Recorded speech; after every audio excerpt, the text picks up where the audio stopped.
Senhores telespectadores, eu não me esqueço de que o nome do programa é Horizontes da Memória. Mas da memória de quem? Da minha memória? Das coisas que já são muitas, de que me lembro? Não. É da memória de Portugal. É realmente um programa histórico, tenta alcançar as mais antigas memórias do nosso país.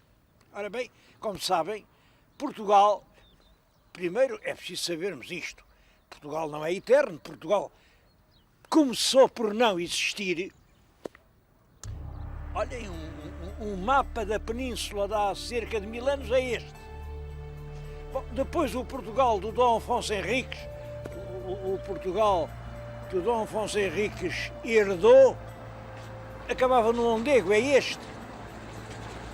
Depois de 1147, a conquista de Lisboa, Portugal vai já até ao Rio Tejo. Portanto, a fronteira vai oscilando. Mas, na realidade, Portugal pode-se gabar de ter as fronteiras terrestres mais antigas da Europa. Somos assim e somos assim há muito tempo.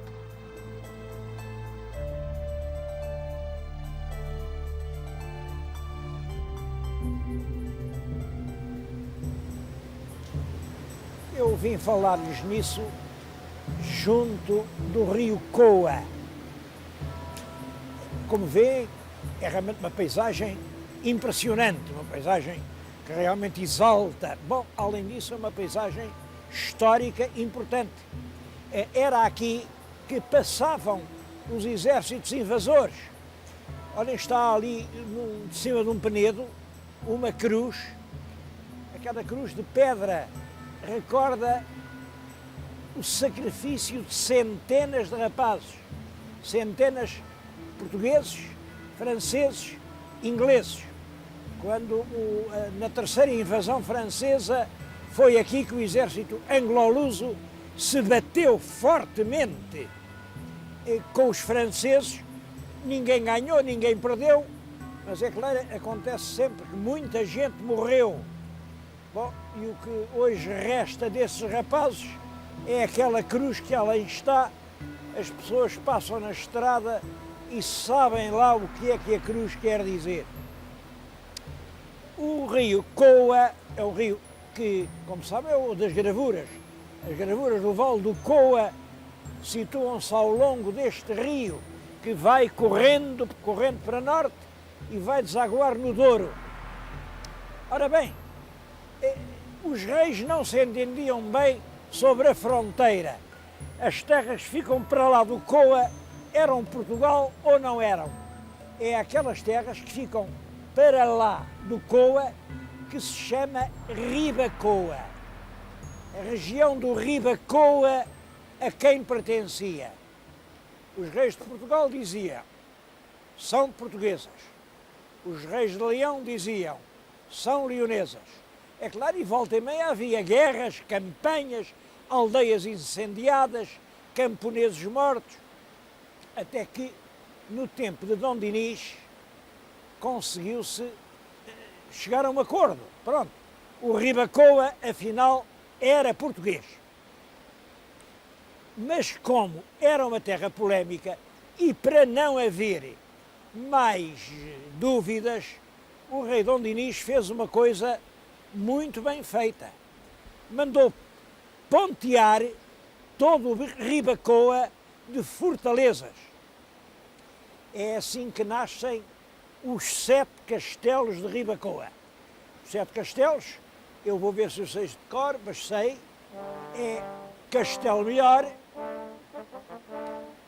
já hoje pouco tem, Castelo Rodrigo, onde nós já fomos e é bem bonito, é Almeida, de onde viemos há pouco, Castelo Bom, Vilar Maior, também já lá estivemos, Alfaiates e, finalmente, o soberbo Castelo do Sabugal.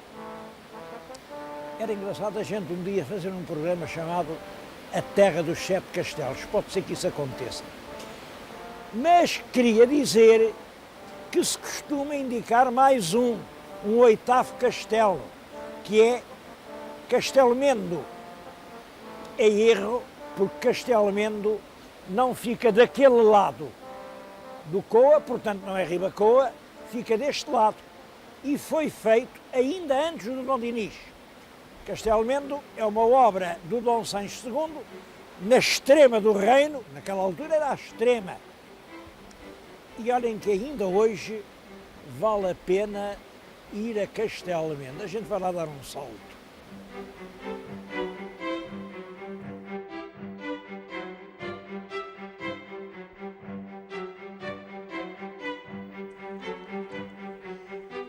Toda a região do Ribacoa merece uma visita. Bom, mas a mim encanta-me especialmente Castelmendo. Castelmendo, estou agora a falar-lhes aqui na Praça Antiga de Castelmendo. Vem o Pelourinho na nossa frente, uma casa medieval, aquilo deve ser do tempo do rei Dom Sancho. Do rei Dom Sancho II, porque Castelmendo é uma das poucas coisas que Dom Sancho II deixou de pé. Dom Sancho II foi um pobre rei em que deixou embrulhar-se o reino em lutas, em guerras civis, acabou por ser deposto, mas deu foral a Castelmendo, mandou construir as torres do castelo e a terra chegou até hoje. Hoje é uma vila puramente histórica, mas é uma vila museu e é um encanto. Esta vila é um encanto. Realmente aqui em toda esta orla do interior beirão, há coisas tão bonitas. Lá no fundão havia um homem, isto é a propósito de turismo e dos valores que a gente tem. Era um homem que estava no café a jogar com as cartas, olhava para as cartas e costumava dizer: o joguinho é bom, queria-se aqui quem soubesse.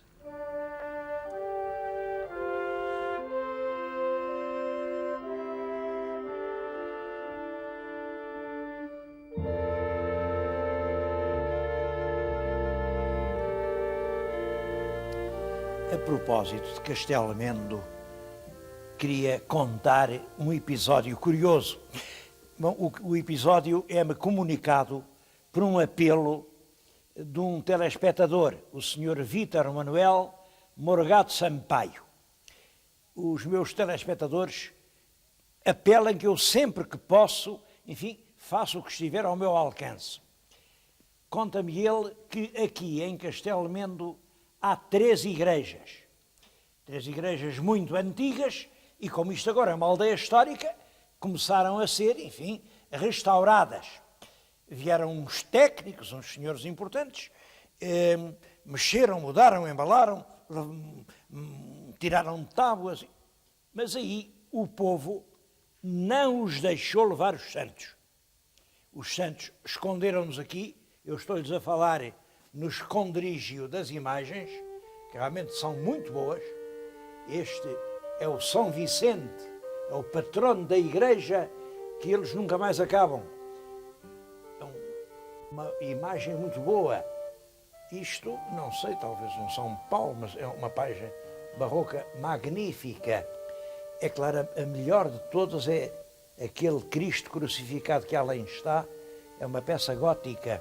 Bom, tudo isto são tesouros. Tudo isto são tesouros e eles queriam nos levar para restaurar. Bom, mas este povo já estava farto de tanta demora. As obras começaram, nunca mais estão prontas. E aí disseram: daqui ninguém leva santo nenhum. Aqui nesta carta até se diz que se calhar era para vender nas lojas dos 300. Bom, eu isso não acredito, não era para vender nas lojas dos 300. Em todo caso, é uma situação curiosa. A população não teve confiança nos técnicos que o IPAAR lhe mandou.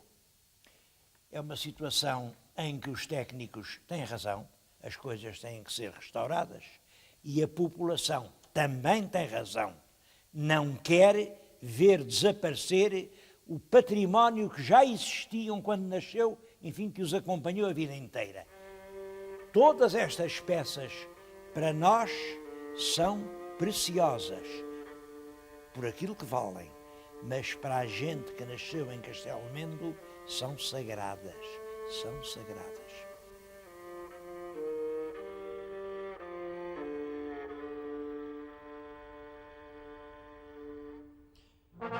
Bem, mas como calculam essas fortalezas que o Dom Dinis tinha mandado construir para defender a sua nova terra do Ribacoa, com o tempo foram caindo, foram apodrecendo, chegaram ao século XVII e eram só, enfim, montões de pedras, muitas delas usadas até para refazer as terras, não tinham nenhum valor militar. Fortalezas poderosas do século XIV, no século XVII, não passavam de esquálidas pedreiras.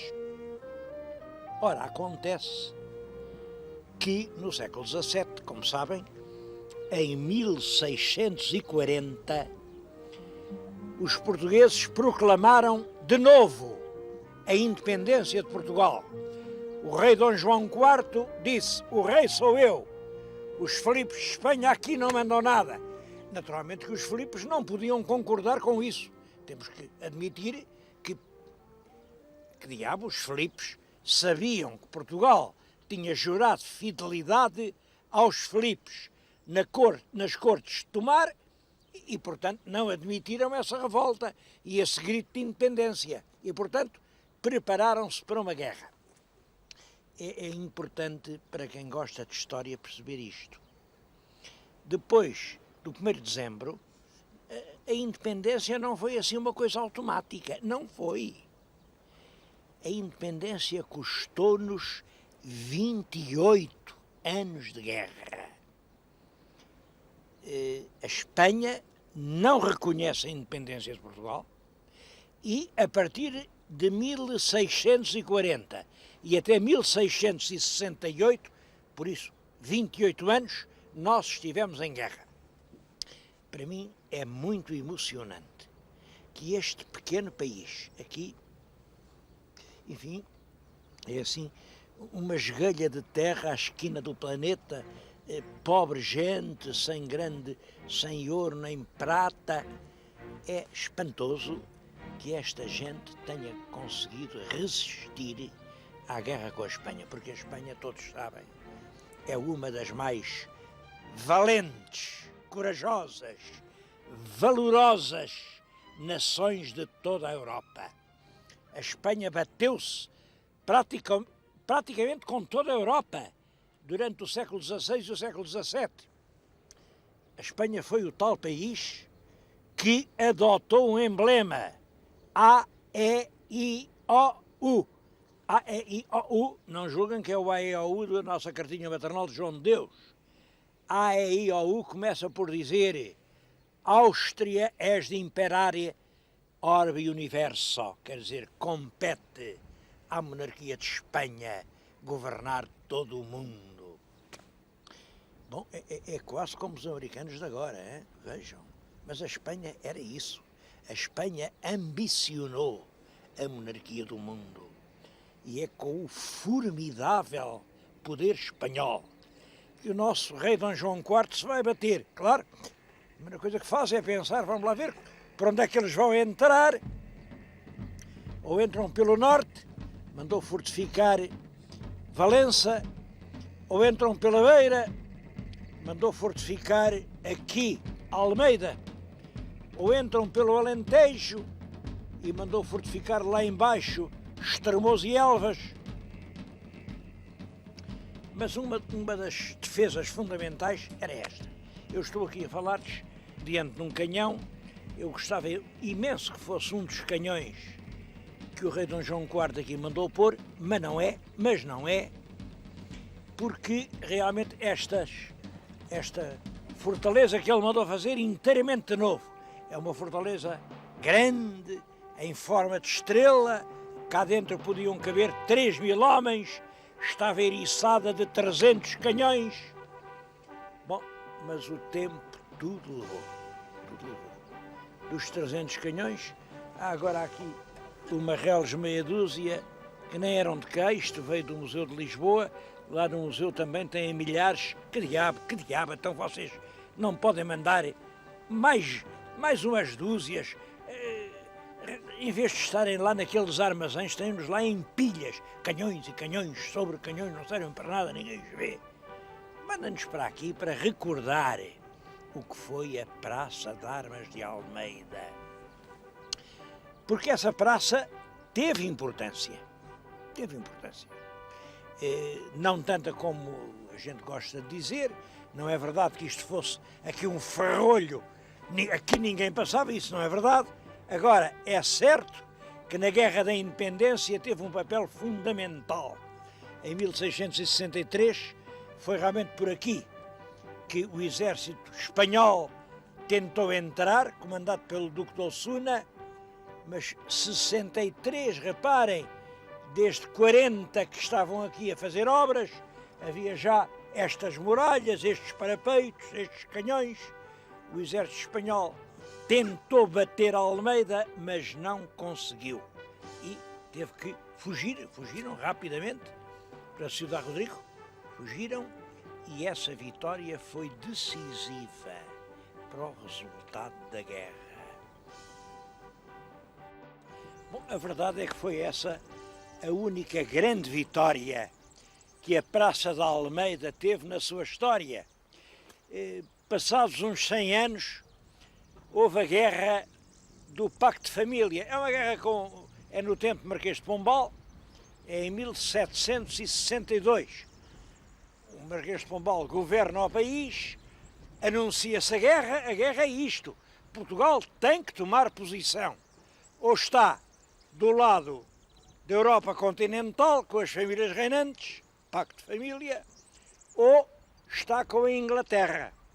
A Inglaterra exige que Portugal tenha os portos ao serviço da sua armada. A Europa exige que Portugal feche os portos. Bom, e como Portugal não pode fechar os portos, porque é pelos portos que a gente respira, fechar os portos é realmente como deixar de respirar, nós tomamos posição pela Inglaterra. E a França e a Espanha, que estavam pelo Pacto de Família, invadiram Portugal. É muito estranho o que então se passou. O Marquês de Pombal sabia perfeitamente que a invasão se vinha dar por aqui, que Almeida ia ser a primeira praça atacada. Mais, o Marquês de Pombal despacha isto, o único ponto onde a gente pode defender-se com êxito é na forte Praça da Almeida. Manda despejar todo o armamento das outras fortalezas da beira, manda tudo, meter tudo aqui, mas faz esta coisa espantosa. Nomeia um governador, um tal Palhares, que tinha 81 anos. Quando foi nomeado já tinha 81 anos. Bom, eu devo dizer que um homem com 80 continua a ser um homem, mas com 81 não sei porque eu não tenho. Agora, que seja o homem indicado para ganhar uma guerra, claro que não é. Bom, e o pobre do Palhares, claro, vieram o exército franco-espanhol, cercaram isto, deram uns tiros e o Palhares rendeu-se. E foi preso, mas ele já tinha 81, teve mais uma dezena de anos lá preso em Lisboa, no Limoeiro, e morreu de velho. Pronto. É a triste história da guerra do Pacto de Família. Mas Almeida manteve toda a sua importância militar. Quando, passados cerca de 50 anos, os franceses resolvem invadir Portugal, a terceira invasão, a invasão poderosa do Macena. O Macena era o título do O Filho Querido da Vitória. Ele vem por aqui, avança, entra por Ciudad Rodrigo, põe cerco a Almeida, mas aí são os ingleses quem resolve aguentar o país. E os ingleses fortificam poderosamente a Almeida. Os tais 300 canhões, estava um em cada canhoneira. tudo isto parecia um ouriço capaz de se aguentar meses. E os ingleses contavam com isso. Durante os meses em que Almeida se batia, lá embaixo as linhas de Torres Vedras acabavam de se construir. Bom, mas aconteceu uma coisa que ninguém esperava. No mesmo dia em que os franceses começaram um ataque, veio a bomba, vem e caiu aqui. Eu estou-lhes a falar exatamente no que foi outrora a torre de homenagem. Eles tinham feito aqui o paiol da pólvora, havia aqui pilhas de sacos, tudo com pólvora, pois foi exatamente aqui que a bomba veio cair. A pólvora rebenta, o castelo ficou completamente destruído. Estão a ver aqui, isto é do castelo antigo, do castelo medieval, mas são precisos trabalhos arqueológicos para que nós consigamos ver que aqui havia uma torre e uma muralha.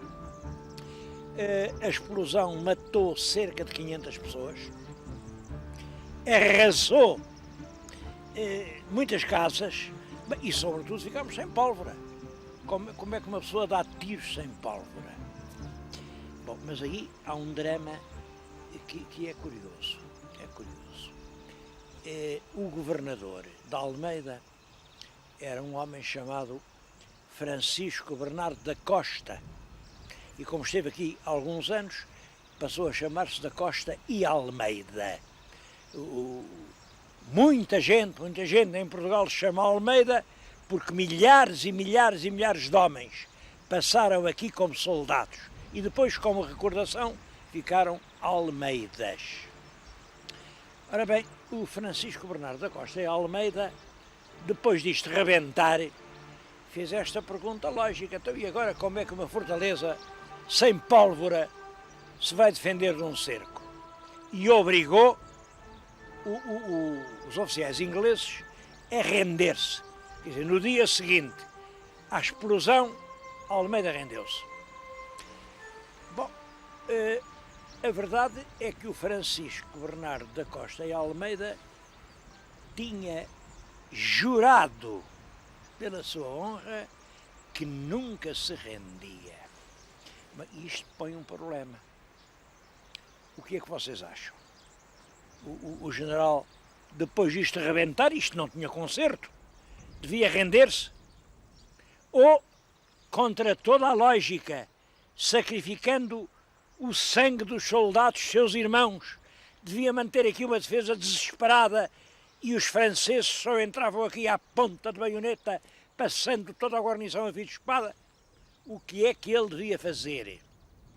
Bom, ele entendeu à portuguesa, rendeu-se. Os ingleses entenderam à inglesa. Ele tinha dado a palavra e quem não cumpre a palavra dada é um traidor. Eu também entendo a posição dos ingleses. A palavra é extremamente importante. Um homem sem palavra é um homem sem honra, sem dignidade. Nem chega a ser um homem.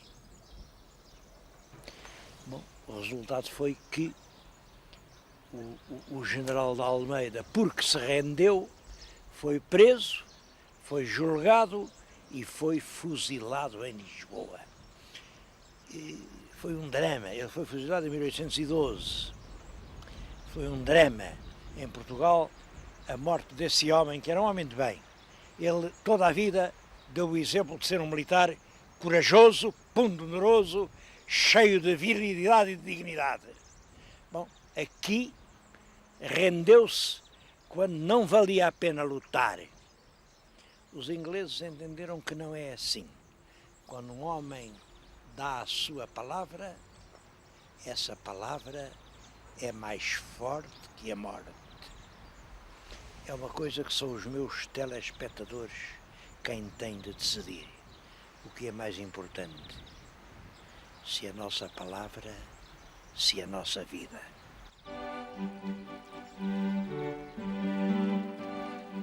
A fronteira entre os dois países é marcada aqui por esta ribeira. Estão a ver uma ribeira, a Ribeira de Tourões.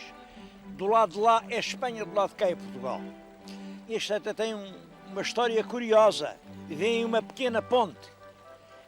Esta ponte foi feita há alguns anos e foi feita clandestinamente, não foi projetada nem pelo governo de lá, nem pelo governo de cá, nem por Lisboa, nem por Madrid, nem por ninguém.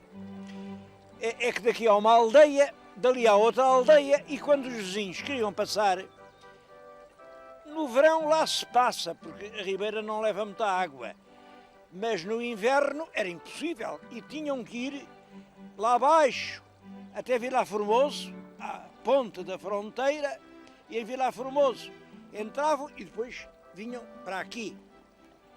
Então eles tiraram-se dos seus cuidados, cada um deu uns dias de trabalho.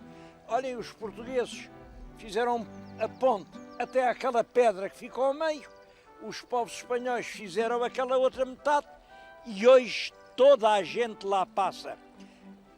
Acho que a ponte ainda está clandestina.